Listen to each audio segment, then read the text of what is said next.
I'm Henry Clark, and this is my colleague Prudence Thiry. And since we're lawyers, we have to have a couple disclaimers tossed in right away. The first one being that the materials that we're presenting and discussing are for informational purposes only and are not for the purpose of providing legal advice. The second one is that this presentation is sort of in two parts. Its first portion will deal with corporate formation, business considerations, and the second part is going to deal with intellectual property and protecting IP. Prudence will be handling the first portion, and I'll be handling the second part.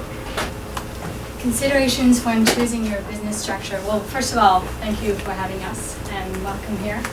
I'm going to start without getting into, before going into the details of the different corporate structures, the stocks, the units, all of those confusing things. I'm going to start with the concept behind each structure, so why you would want to incorporate in the first place. So when you start a business, it's not an obligation to incorporate, it's just recommended in certain circumstances. So can anyone tell me a reason to incorporate? Go ahead. Protection. For what? From what? Any kind of litigation.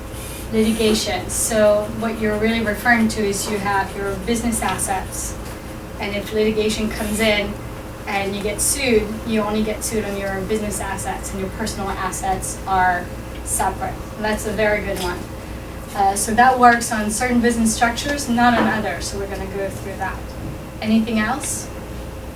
Yes? Tax purposes? Tax purposes, exactly. If you have a tax efficient structure, you'll be able to make it more optimal depending on the structure you pick. Any other guesses? Yes? Continuity of ownership? Continuity of ownership, very good. If you build a business and you build it with other people and you want to leave, or the other people want to leave, you still keep it in the business. This is also true for intellectual property. So for instance, you're with a business partner who creates a brand or writes a software. Does that belong to the person writing the software, or does that belong to the company? So you want to keep everything related to the business in one entity, and incorporating it is one way to do that. So I've listed other reasons. So we talked about brand, we talked about living assets. I did not write business continuity, that was a very good one. If you want to open a bank account, if you want to start leasing office space, hire employees, you could do that under your own name, but it is another way to do it, and to keep the continuity, is to do it by picking a corporate structure that allows you to do that. So, again, before going into the deep of things, I want you to, if you start a business, you should try to figure out where you are at the start and how you think or how you wish you're going to evolve. So these are all elements I'm going to go through to help you decide what you should look at when you before picking the optimal corporate structure. Know your stakeholders. This is not just a legal concept, it's more of a business concept. If you're in a company, it's you as owner, but also as principal, as developing knowledge. But you're going to involve, as you grow, you're going to involve more parties. You're going to have investors, potentially. So is your structure suitable for your investors? Is it actually attractive to your investors? You might have a bank loan with creditors. So what are the elements there that are going to make you more attractive for that bank loan? And is it sustainable long-term for your business? Employees, how would you want to incentivize them? Do you have cash to pay them salaries, or do you want to issue stock to them? Suppliers, customers, they're going to need to trust you, so make sure you have assets in one place where that they could go after if there is a litigation. And then, what is your long-term goal? I'm mentioning this one because you could perfectly pick a corporate structure that fits your needs right now, knowing that you could evolve into a different one. It's something to think about because changing is costly, but you do with what you have at the beginning, and you try not to make mistakes, and then you evolve as you grow your business, as your stakeholders change. Limit your liability. So that was a very good example. So case study, you start a business, you sell a product, the product is malfunctioning, you get sued. If you start your business under your own name, you could get sued on your own personal assets. So if you want to limit your liability in this regard, you need to pick a corporate structure that will allow you to separate your business assets. So I'm going to get back to this, but for instance, as an example, if you want to write it down, a structure that does not limit your liability will be the sole proprietorship. There's always pros and cons with every structure. Sole proprietorship is very simple, and you can put it in effect right away, but you're not protected from that risk. A corporation or a limited liability company covers that risk. Limited liability means exactly that. So whatever you put in the company is as much as your creditors or as much as your creditors can get, unless you do acts of malfeasance or you do some criminal offense. Usually, your creditors will not be able to go after your personal assets. Watch out for costs. So that also means that as soon as you have your own personal assets and a structure for your business, you're multiplying administrative costs. You have formation costs, then you have ongoing costs. So more about that later. The most tax efficient structure. So there are two types of structures that you can get, and we'll get to names later. You can get, so this is your business, and this is you. The business is going to have profits and losses over time. At first, it's mostly going to have losses, but my wish to you is that it gets profits right away. So you could have your own income from other sources.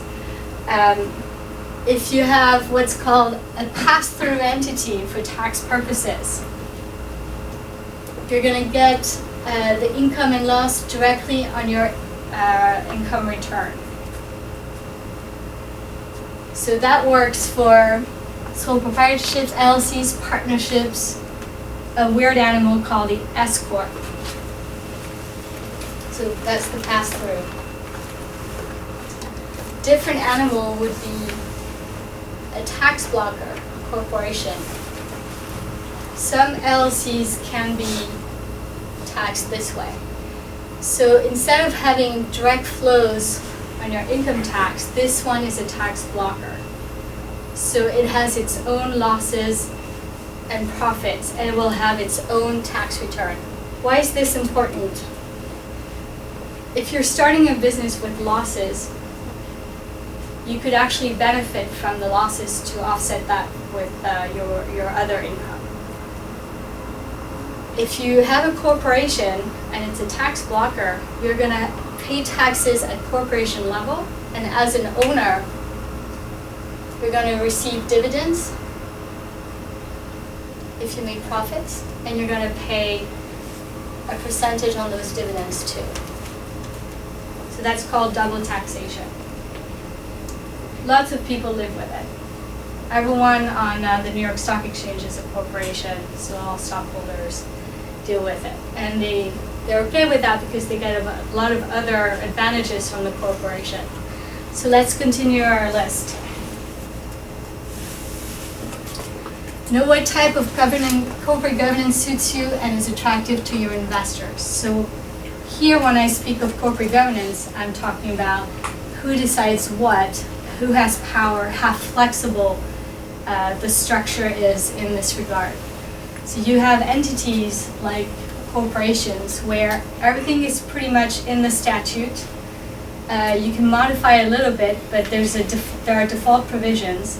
And there are states that actually specialize in being very efficient with that type of thing. So for corporations, the model corporation is Delaware law, where there's a lot of case law.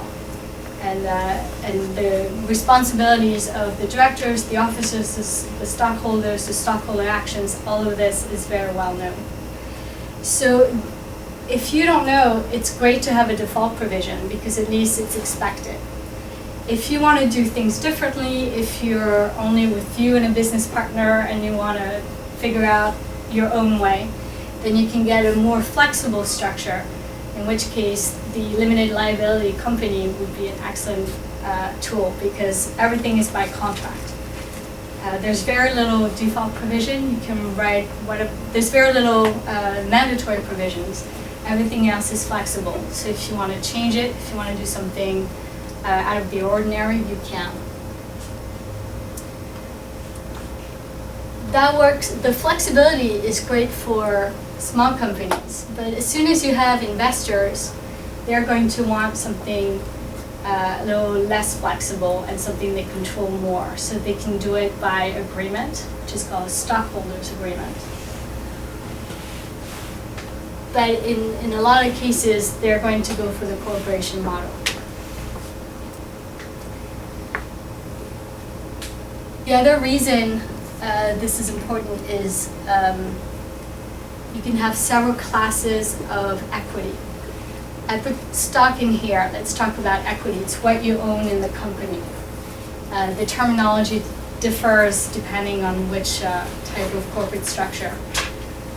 Some corporate structure will allow you to give different rights and powers to different investors. Some structures will not. In all cases, make sure you have a written agreement. If you decide anything with anybody, make sure it is in writing somewhere. Ask for assistance. There are professionals. I'm going to show you where you can get resources at the end of this presentation. This we talked a little bit about. If you want to issue stock for your employees to incentivize it, some corporate structures will be more suitable for that than others. This I touched about as well. For each structure, the cost will be different. And in each case, remember that you're going to have the formation cost and you're going to have the ongoing cost. Is there an annual report? Do you need to have auditors? Is there an annual tax on your structure? So all these are considerations that you need to take. And down the road, you can always modify, but also check your costs for that. I added in here foreign qualification. This is a concept you may not be familiar with. If you have an office space in New York City and you decide to go for a New York, you're going to probably incorporate in New York State. So you're going to have a New York corporation or a New York structure. If you decide to open offices elsewhere, you're going to have to qualify your structure in that other state. And that is also more money to that other state. So that's something to consider in your cost. Here we go. Different types of corporate structures. Just so you know, it's common practice to have a chart comparing all these. So for now, I'm just going to go through all of them. But there are resources, and I'll show you this, and I'll pass this around later, where you will have the comparative view. For now, I'm just focusing on concepts. So these 4 types of structures, 5 with the SCorp, are what is on the menu these days. Sole proprietorship, that's the one where there's no limited liability. It's just what you do with your own tax number, with your own income return. Just do it. You can hire employees, but everything is on your own return. You have to pay yourself the employment tax, etc. So this one is great because it's quick and it's cheap, but you are not protected by limited liability. And if you want to add people to your business, you can't divide yourself, so you're not going to issue equity. So as soon as you want to expand, you're going to need to create a structure. The partnership structure exists, but it's seldom used for business purposes because you're liable for all losses of the partnership, no limited liability. This is used a lot for law firms, banks, funds, where you have very close-knit relationships. I put it in there because it exists, probably not applicable to any business you would like to incorporate. Now, the two main ones are the limited liability and the corporations. Both will have limited liability. So whatever money you put in, that's it. You will never be asked to put more, except in very limited circumstances. The corporation, there are two kinds. So the first one is, so this is a tax distinction. In both cases, the structure is the same. You have stockholders. It's what you read in the newspapers. You have stockholders, you have a board of directors, you have a CEO, a treasurer, a secretary. So this one will have a lot of default provisions in the statutes that you can rely on. So your documentation will actually be pretty simple.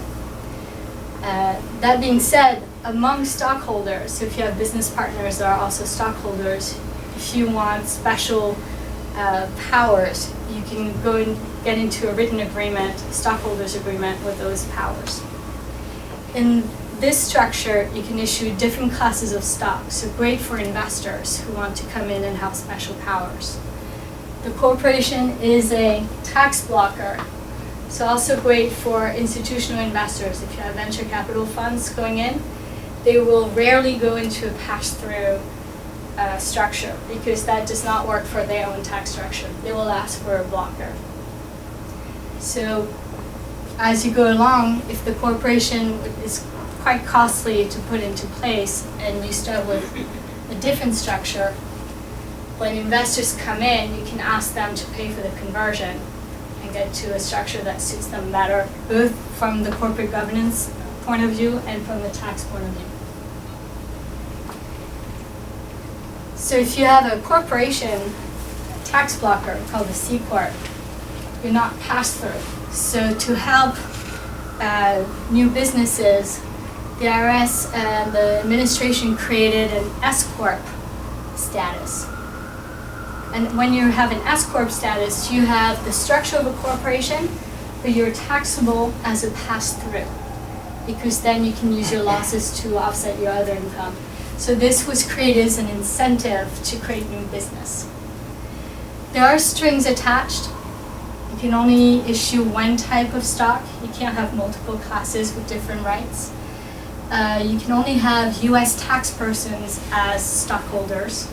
So you can't have, if your cousin from England wants to invest and they're not taxable in the US, they cannot become a stockholder of the SCorp. And you cannot have an entity as a stockholder of the SCorp. So that limits, so if you want institutional investors coming in, they will come in as an entity, that you will have to revert to a regular corporation. But it's a tax election, so you're not changing your entire structure, you're only changing your tax structure. The limited liability company, that is the most flexible tool that you will be able to find. It has, you do have the limited liability. The startup costs are fairly low, except in New York City, because when you form an LLC, you have to publish it in a weekly and in a daily. For a number of weeks, it costs a fortune. There are ways around that. Find an address elsewhere than Manhattan. But be aware of that. But the ongoing costs are fairly low.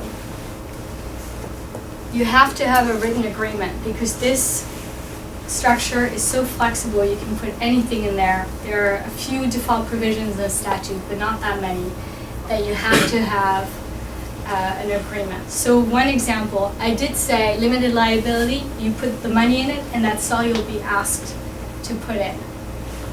Some limited liability companies will have, by agreement between the members, among the members, to say, if I put $10,000 more, you have to put $10,000 more.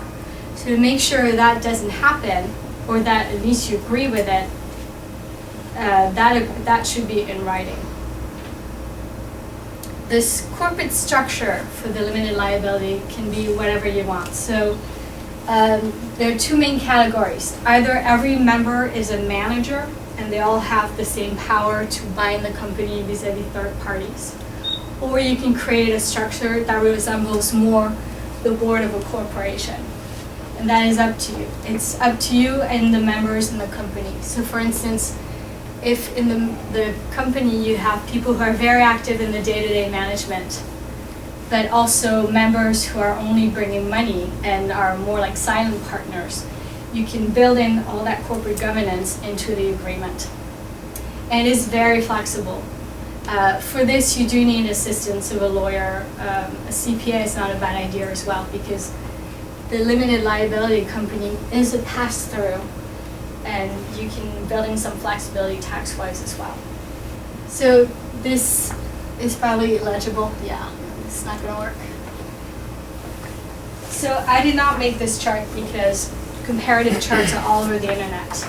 I wanted you to have the theory and the pointers before you read this chart, because it will make this easier. You do not need to read this on the form, on the screen. I have printouts from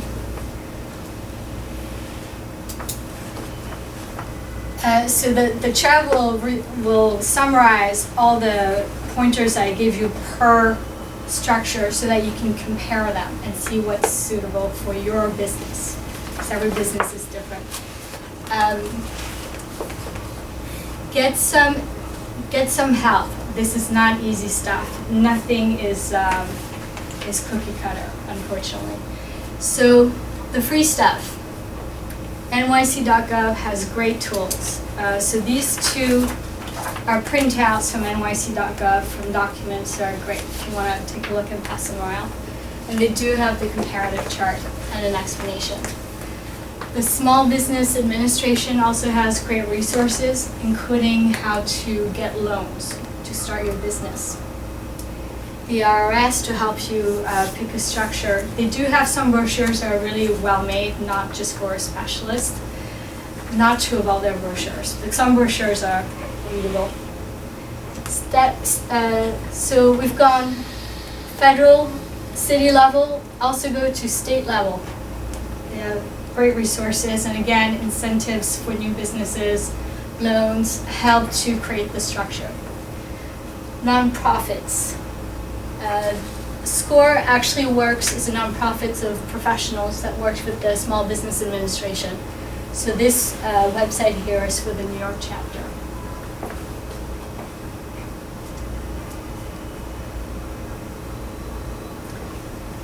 CPA, very useful when you have a pass-through entity. Just a 10-minute, 20-minute conversation with one of your CPA friends or uncles will help you understand the vocabulary and the structure. Corporation is more straightforward because that's what you read about in the newspaper. An attorney, especially if you do a limited liability company and you have to draft that operating agreement, that LLC agreement for you, very useful. And then what you can do once you have your structure is apply for some special certifications that will get you special advantages, such as loans, special bids. Yep. What else? So Henry's firm is minority owned, so you've gone through the process. yeah. We actually have the state certification for my law firm, and what the state certification, it's a relatively thick packet of information that they require you collect and send to them about your business, how long it's been in business, how you're doing profits, who owns it, verification that it is actually a minority of the business. And what they collect this information, they examine it, and then they tell you whether or not you're certified. And in theory, the benefit to this is that you'll be able to gain access to certain kinds of governmental contracts or even corporate contracts. A lot of businesses are out there saying they want to try to give work to minority-owned businesses or In priority. or women-owned businesses. Sure, what's up? What if like the business is owned half by a woman or half by a minority? Would that still be qualified, or? It depends on the certification you're going after, but the answer would be probably yes. It would depend on the certification. There's federal, state, and then citywide, at least in New York City. And then on top of that, there are actually third-party organizations that are out there that are certifying businesses as whether as minority or female women-owned businesses, and then they have connections to other businesses again that say they want to work with them and provide like bids or a certain amount of work to these to particular kinds of businesses that are out there. Definitely in the VC world. Yeah. It's definitely funds that only give seed capital to women-owned businesses, for instance. Very true of energy as well, since the city and the state are trying to incentivize companies to start new businesses and improve the technology in energy. Same thing for VCs, some are specialized. I got a question for you. When should someone start thinking about putting together an operating agreement for their LLC? Well, before you even start your company, you normally have an agreement with somebody. Either you start on your own or you start with somebody. So that's where you need to think about certain things. So who decides on what? How long is the company? What happens if I transfer ownership? Will the new person automatically be accepted in the company? Or do we want to watch out about nuisance minority shareholders? As soon as possible, but the information is tough. You need to figure out what you need to think about. I know a big part of that forming has to do kind of like with tax implications, but what about a point like you're not making money? I mean, kind of how does that work? It's out there. Like watch out for your tax structure. But you're right. For the first years of operations, these will pretty much be the same because you're not going to be taxed on dividends. You're not getting dividends. Yeah. Either you're not making profits, or whatever profits you make, you want to keep in a company. You're mostly going to get losses. So the only difference between these two at that point is that you can't offset your losses with your other income. If you don't have any other income, it doesn't really matter. And you still have to fill out like quarterly forms and things like that to prove, I guess, that you're kind of like in, like say, like a research phase or not doing anything to get income or something Yes, like there that. are thresholds. If you can certify that for the year you're not going to be able to make any money, you can tell the tax authorities, and that will be it. But yes, you're supposed to fill out your returns no matter what. All right. They keep a record of that.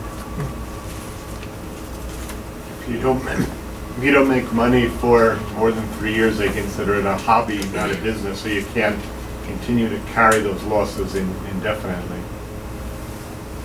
Yes, those losses are not deferred indefinitely, but again, you need, those losses are only good if you can offset them. So we want you to make profits, and we wish you success.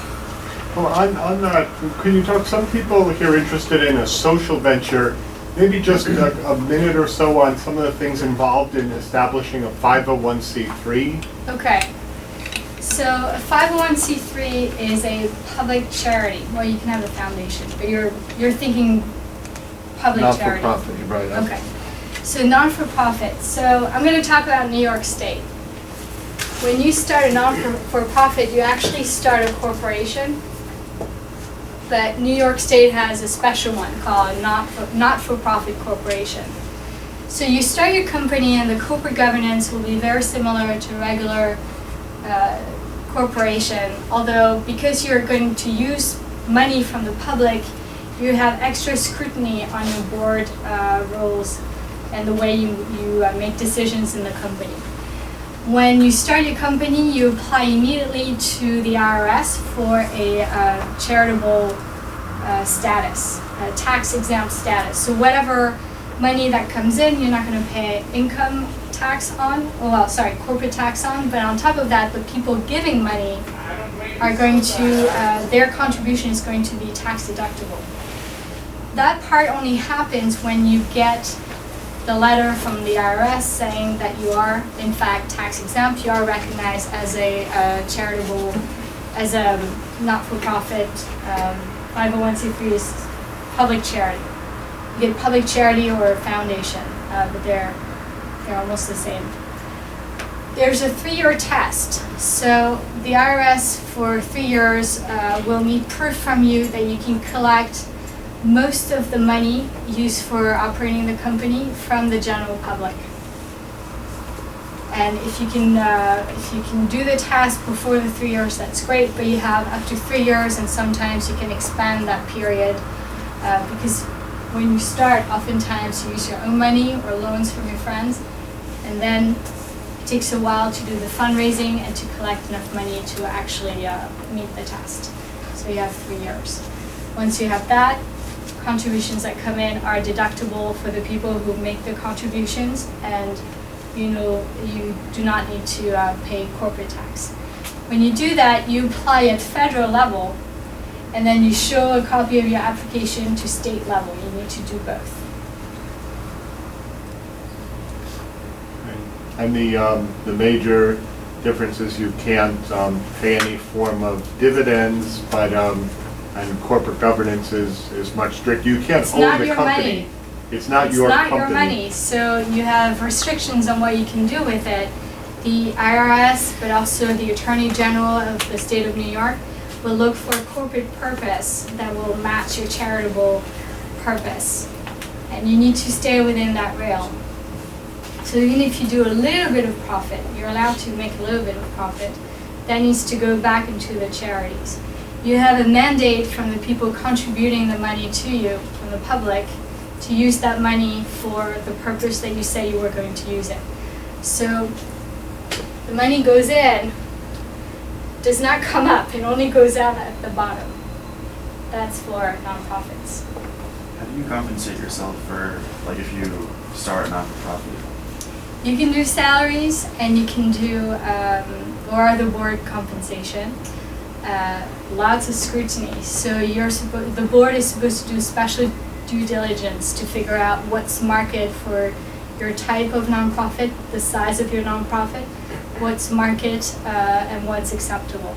So you will find huge nonprofits with $300,000 salaries because the people who get that kind of salary, they also bring all their contacts. They're the ones that make all those contributions from the general public possible.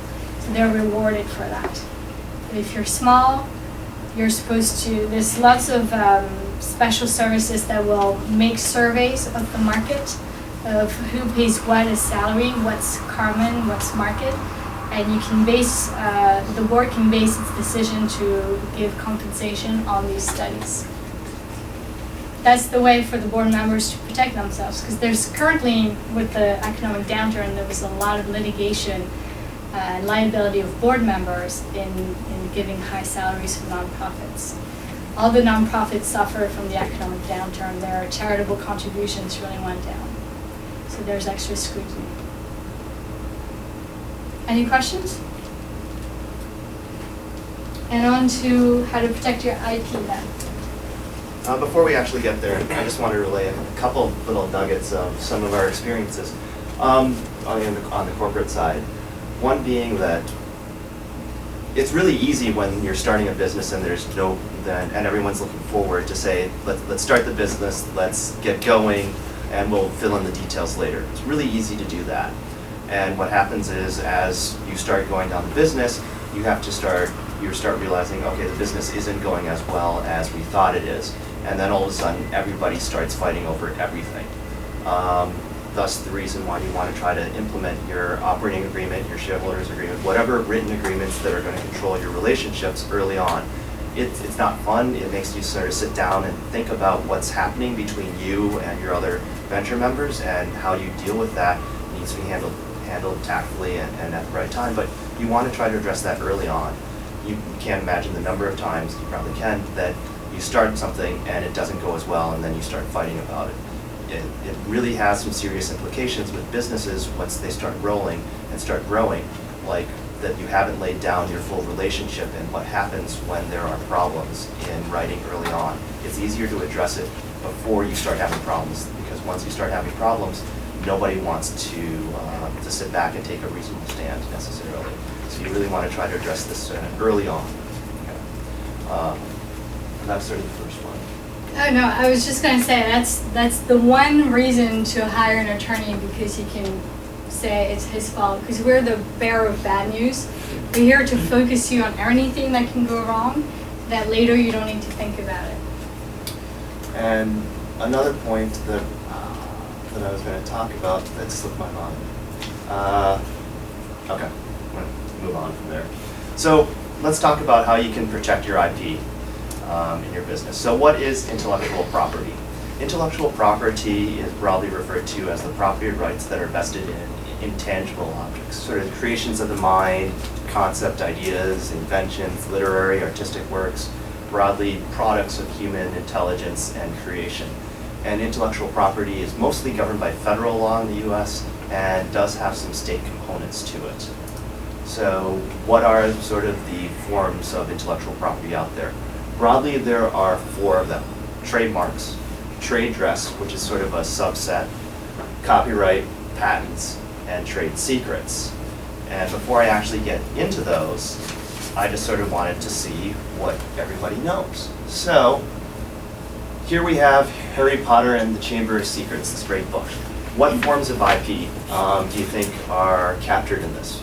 Please, anyone? The name is trademarked. Yep. Text is copyright. Yep. Good job. And well, the cover is copyrighted too. There's more after the book.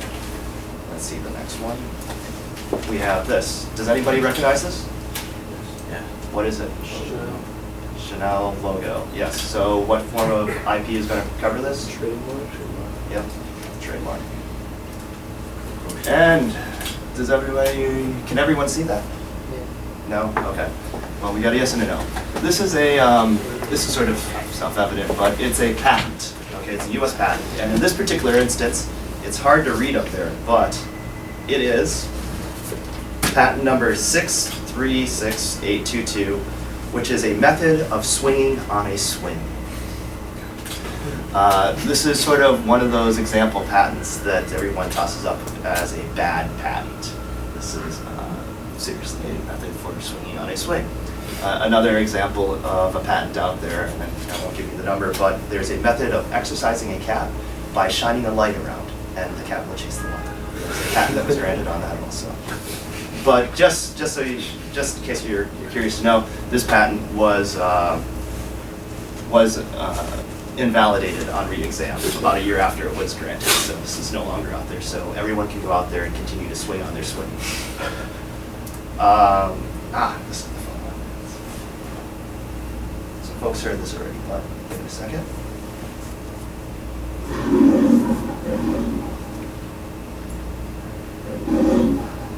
Does anybody recognize what that is? MGM Lion, yes. And do you know what form of IP that would be? Copyright. Trademark. Trademark, yes. And it would be a copyright, but we're using it for trademark purposes in this particular example. We'll get into why that's a difference. Wait, does the lion own the copyright? No, fortunately not. Here we have the formula for Coca-Cola, which I don't actually know, and the formula for KFC, like their chicken. Does anyone know which form of IP? Trade secret. Yep, trade secrets. And does everybody know what that is? Trademarks. Trademarks, trade dress, yes.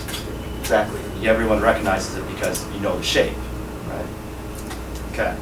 So let's take a quick, a closer look at what actually these are. Everyone seems to know what they are, but let's take a little bit of a closer exam.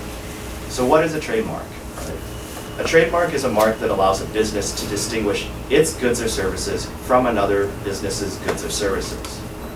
So when everyone heard the lion roar, you all recognize that as being, this is the MGM lion, and you would therefore associate that movie as coming from MGM. When everyone sees the Chanel logo, you recognize that, this is a product that comes from Chanel. What the trademark does is it protects the goodwill that a business develops with its consumers and its customers and the public at large from other competitors encroaching on that. So Chanel has built up a brand and customers buy that because they expect those products to be from Chanel. Counterfeiters, counterfeiters prey upon that. They take that logo, they create their own, they create a counterfeit product. Customers go there and they think they're buying a Chanel product and they get something that's 10 cents on the dollar and it breaks down, and Chanel is unhappy because their customers are being deceived and their brand is being preyed upon by the counterfeiters. So what can you trademark? You can trademark pretty much lots of things. You can trademark a word, you can trademark a sound, you can trademark a design, you can trademark a color. And the color has more applicability if there were women here, but that's Louboutin.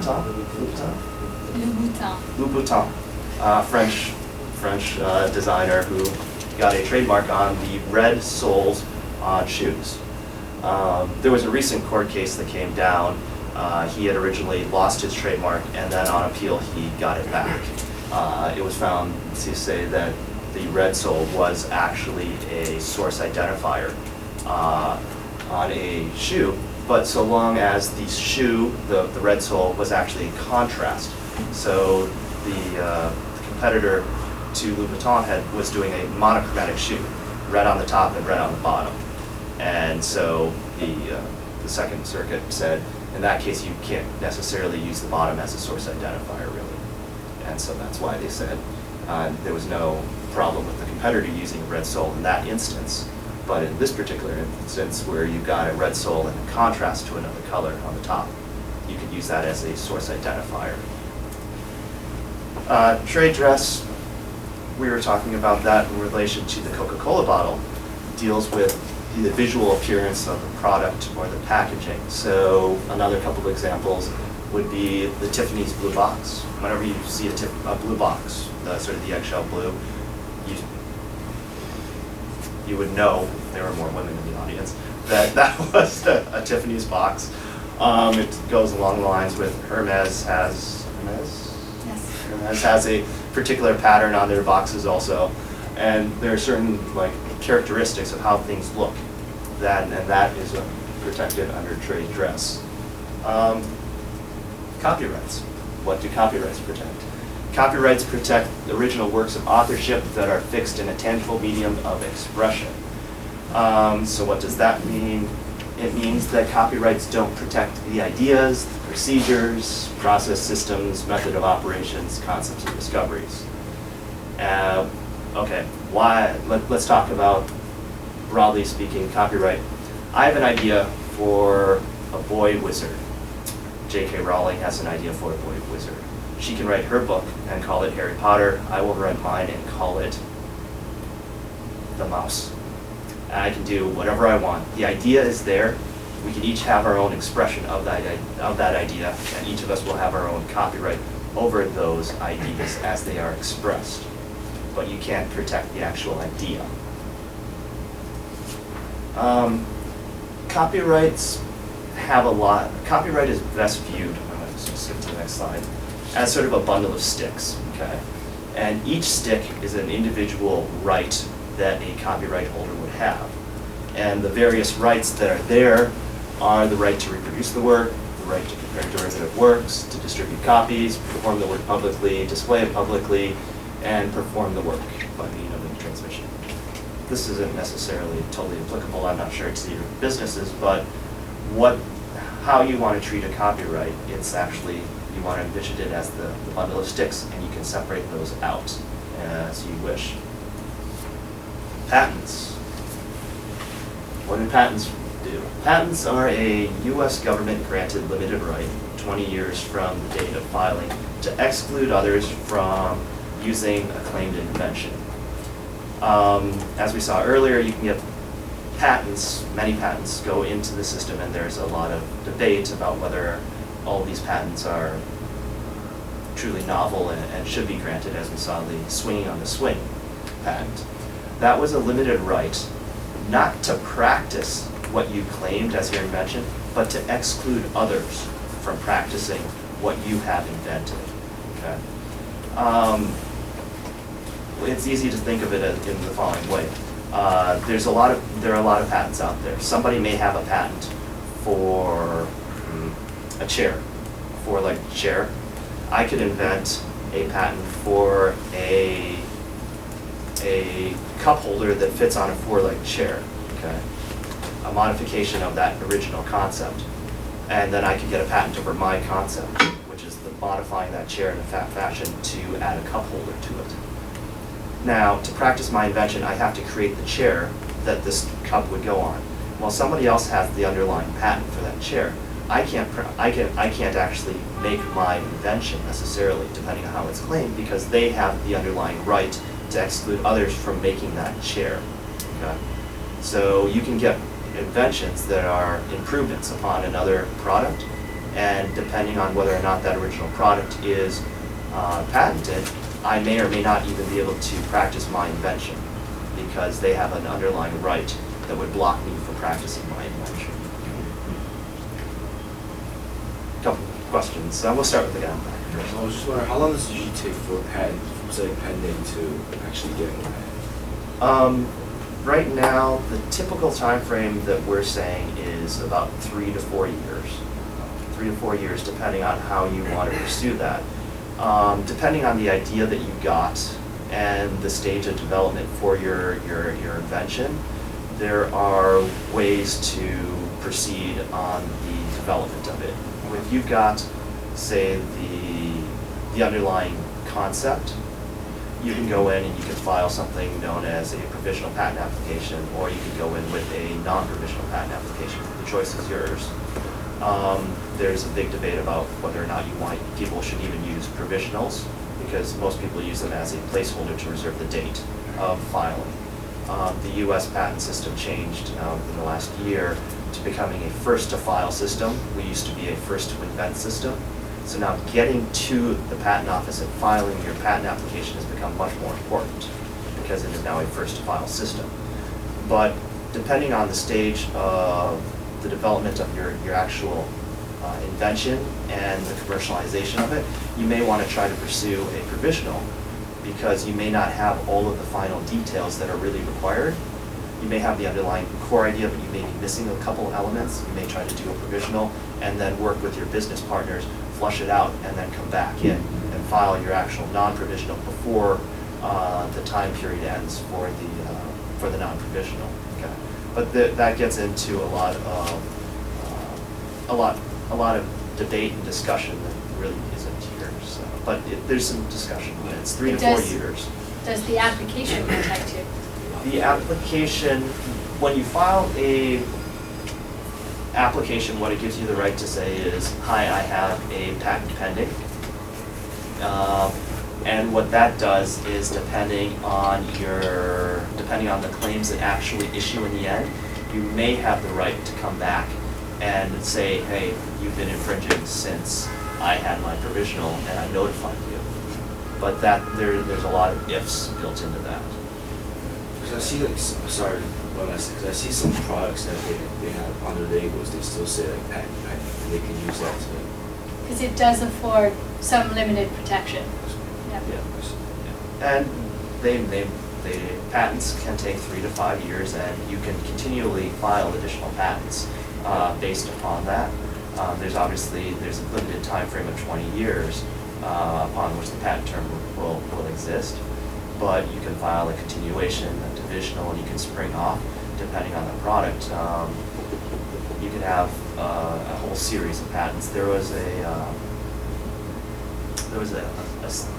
individual, Lemelson, I believe, who did simple technologies, and he, for the longest time, and this is one of the reasons they changed the patent term, is he used to do something called submarine patents, and under the old system, your patent term ran 17 years from the date of grant. So he would just keep a continuation application in place for his underlying concept, just kept it pending, continually pending them until somebody invented something or a business developed out there that he thought his patent may cover. Then he broadened out the claims and he got it issued, and then he sued. And he made millions, possibly billions of dollars by doing this, and that was one of the reasons why they changed this.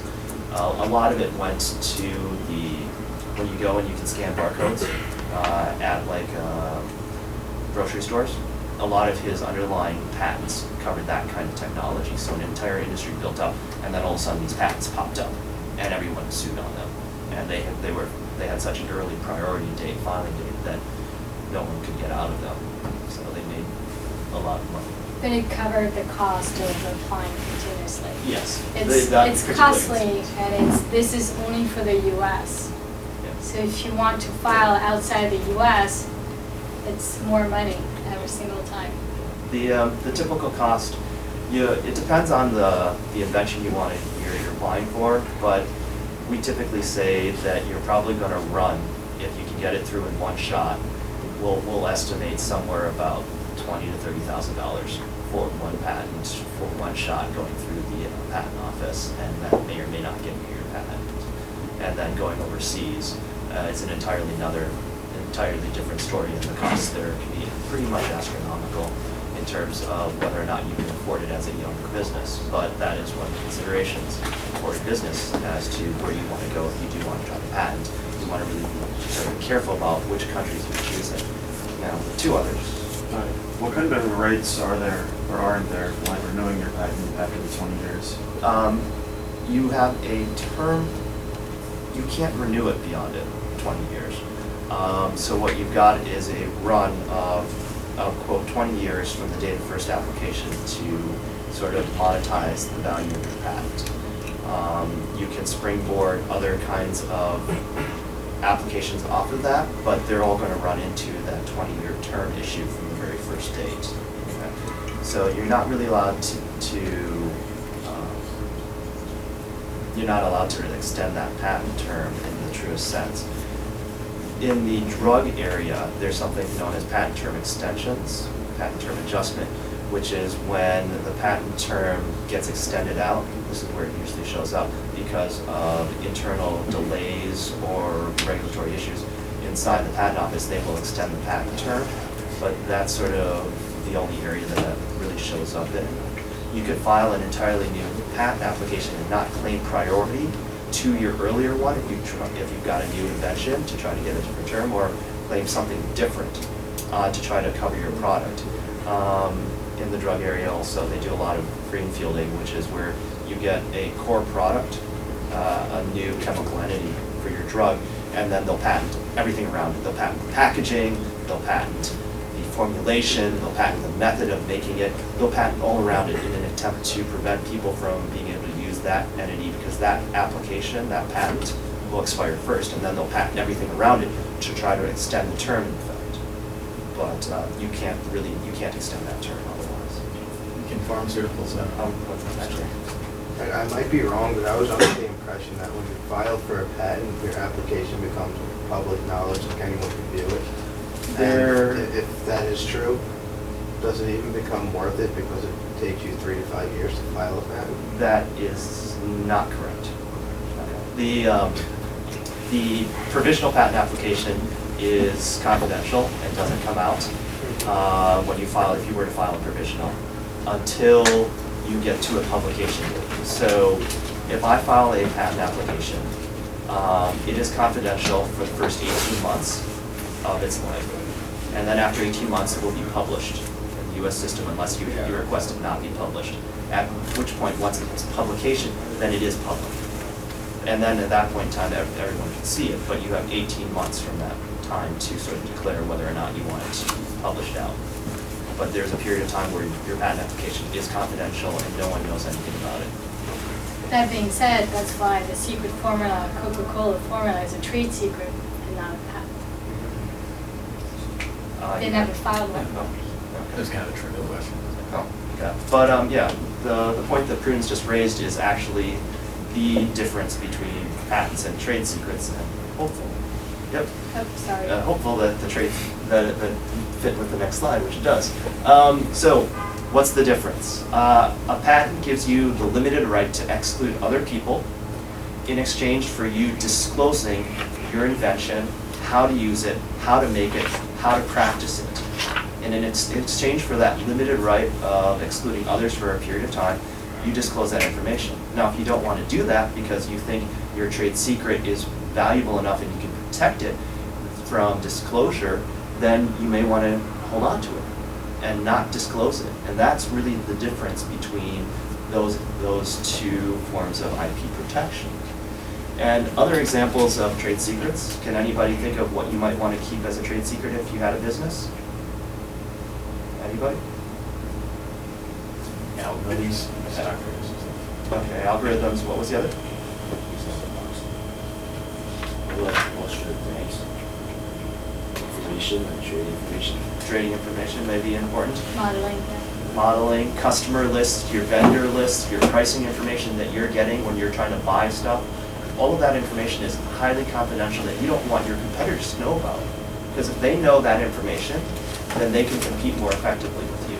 Right? So these are things that you may want to keep confidential because it provides you, your business, with a competitive advantage. Okay. So, after that long sort of pass there, what does it mean to your business? You're going to use different forms of IP to protect your various assets, right? How do you protect your branding, right? You're going to want to clear any marks, any of your trademarks before you use them. Does anybody remember when Apple released the iPhone? Does anybody remember Cisco?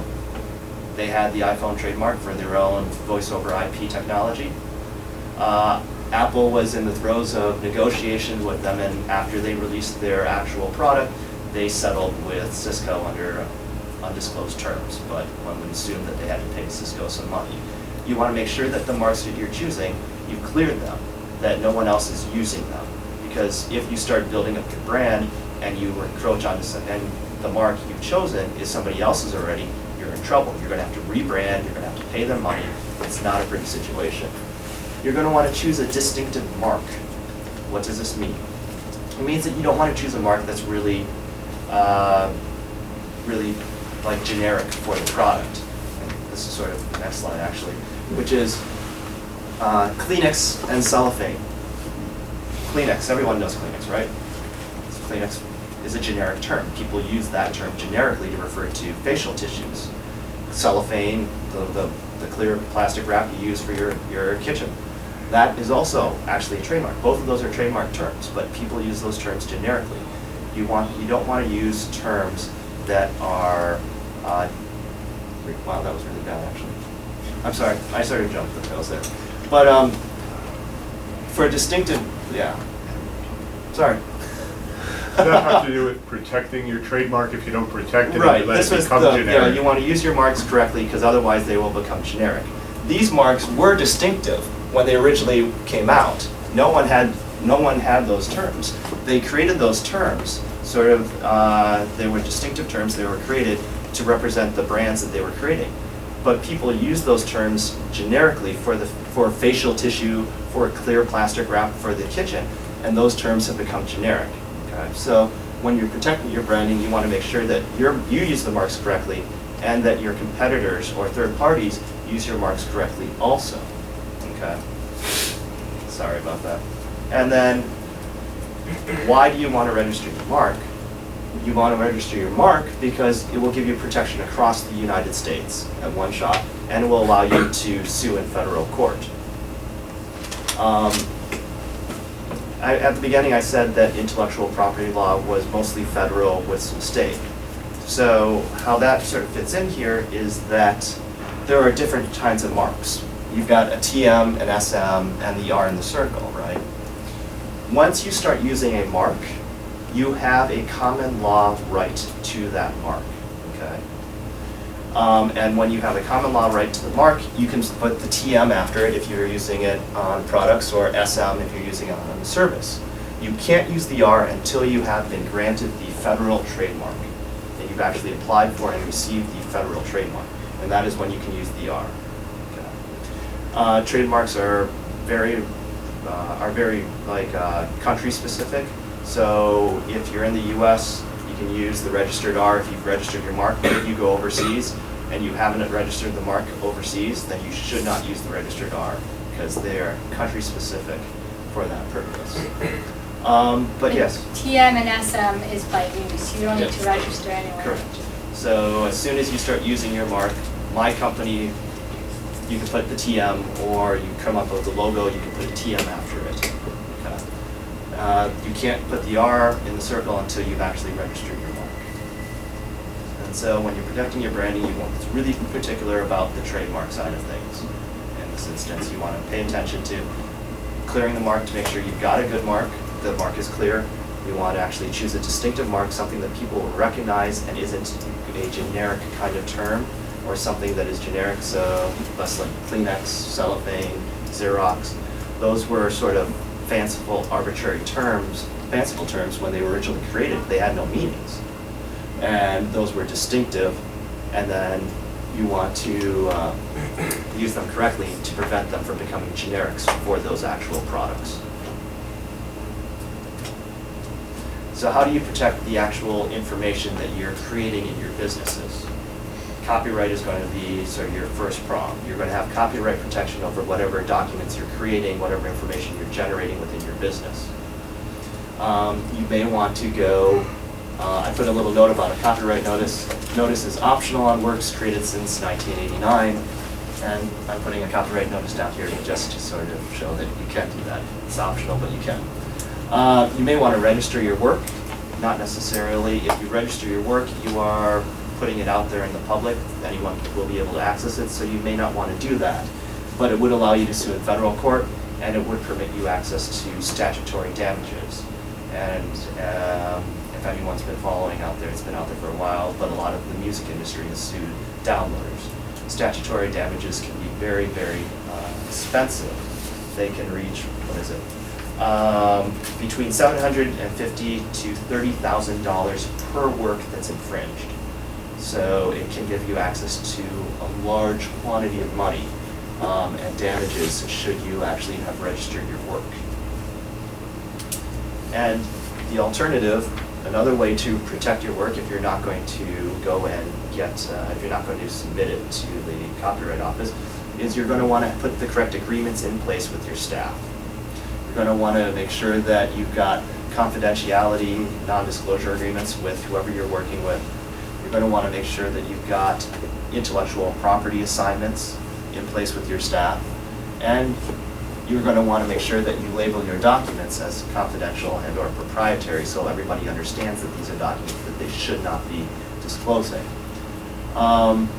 In regard to intellectual property assignments, as Prudence has mentioned, if an inventor is out there, let's say there's a company between an inventor and another person who he's brought along to sort of help him develop his company, the inventor owns the invention, the patent, right? And then the inventor will want to assign that to the company. Okay.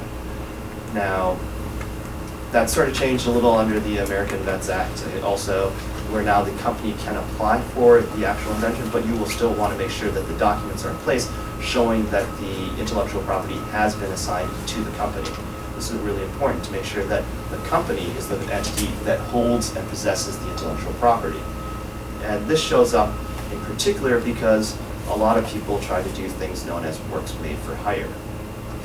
Works made for hire are basically an attempt to have somebody create something for you and then have that ownership go to the company.